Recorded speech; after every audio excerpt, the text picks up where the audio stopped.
teman-teman semua, apa kabar?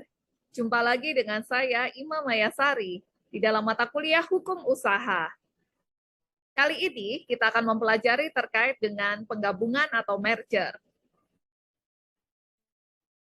Perkuliahan ini untuk mencapai sub CPMK 2, yaitu mampu menentukan atau C3, persyaratan, prosedur, dan mekanisme merger, peleburan atau konsolidasi, pemisahan, dan pengambil alihan atau akuisisi. Apa yang disebut dengan merger? Nah, teman-teman semua, merger adalah penggabungan dua perusahaan menjadi satu, di mana perusahaan yang melakukan merger mengambil atau membeli semua aset dan liabilities perusahaan yang di-merger. Dengan begitu, perusahaan yang melakukan merger memiliki paling tidak 50% saham, dan perusahaan yang di-merger berhenti beroperasi, serta pemegang sahamnya menerima sejumlah uang tunai atau saham di perusahaan baru. Ini menurut Briley, Byers, and Marcus 1999.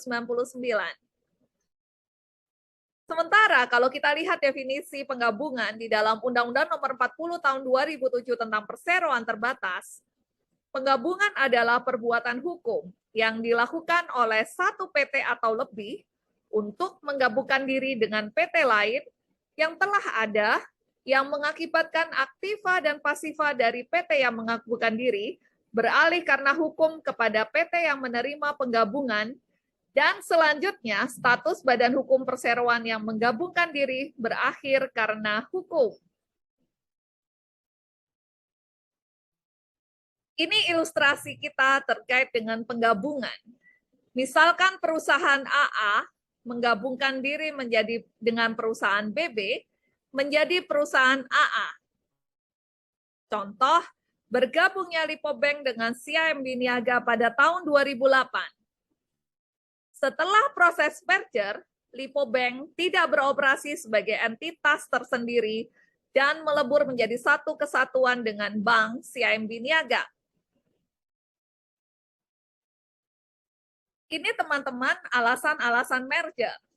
Yang pertama adalah pertumbuhan atau diversifikasi, yaitu perusahaan menginginkan pertumbuhan yang cepat, baik ukuran, pasar saham, maupun diversifikasi usaha. Perusahaan tidak memiliki resiko adanya produk baru, dan perusahaan dapat mengurangi perusahaan pesaing atau mengurangi persaingan. Alasan merger yang kedua adalah sinergi, yaitu perusahaan yang melakukan merger berada dalam bisnis yang sama karena fungsi dan tenaga kerja yang berlebihan dapat dihilangkan. Yang terakhir adalah meningkatkan dana. Banyak perusahaan tidak dapat memperoleh dana untuk melakukan ekspansi internal, tetapi dapat memperoleh dana untuk melakukan ekspansi eksternal.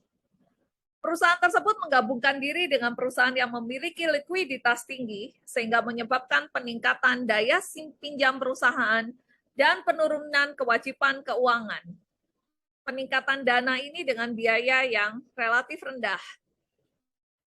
Lebih lanjut, alasan merger adalah menambah keterampilan manajemen atau teknologi. Beberapa perusahaan tidak dapat berkembang dengan baik karena tidak adanya efisiensi pada manajemen atau kurangnya teknologi. Perusahaan yang tidak dapat mengefisienkan manajemen dan tidak dapat membayar untuk mengembangkan teknologi dapat menggabungkan diri dengan perusahaan yang memiliki manajemen atau teknologi yang ahli. Nah, teman-teman, ada juga alasan merger, yaitu terkait dengan pertimbangan pajak. Perusahaan yang memiliki kerugian pajak dapat melakukan akuisisi dengan perusahaan yang menghasilkan laba. Perusahaan yang mengakuisisi akan menaikkan kombinasi antara pendapatan setelah pajak dengan mengurangkan beban pendapatan sebelum pajak dari perusahaan yang diakuisisi. Ada pula loh alasan merger untuk meningkatkan likuiditas pemilik, yaitu peluang untuk memiliki likuiditas yang lebih besar. Jika perusahaan lebih besar, maka pasar saham akan lebih luas dan saham lebih mudah diperoleh sehingga memiliki likuiditas lebih dibandingkan perusahaan yang lebih kecil.